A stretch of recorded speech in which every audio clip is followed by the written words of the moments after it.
मुख्तलिफ पेशे और उनकी English, different professions and their English. सबसे पहले आप इसको देख सकते हैं। इसके बाद बहुत सारा पेशा है जिसको हम कहते हैं लैंड लॉर्ड, और लैंड लॉर्ड को हम उर्दू में जागीरदार कहते हैं। इस लेडी को देख रहे हो, इसके हाथ में झाड़ू है, इसको हम कहते हैं मेड। मेड का मतलब होता है नौकरानी।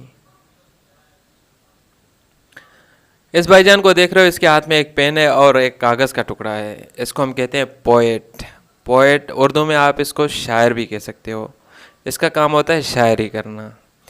इसको आप देख रहे हो, ये मछली को पकड़ रहा है, तो मछली को पकड़ने वाले को हम कहते हैं फिशरमैन, और इस प्रोफेशन को हम कहते हैं माहीगिरी।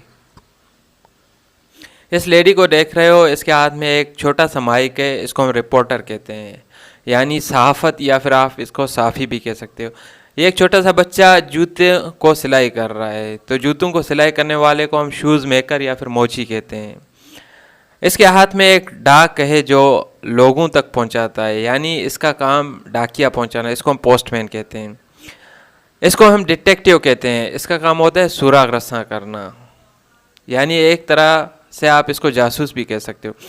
इस भाईजान ने तो बुक पूरी की बुक पूरी पब्लिश की हुई है, इसको हम कहते हैं पब्लिशर, यानी नशर करना या अशात करना।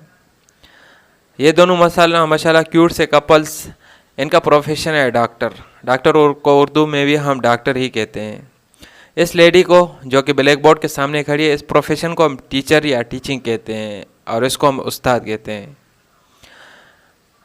ये बच्चा लोहे का काम करता है, जिसको हम ब्लैक स्मिथ या फिर लोहार कहते हैं।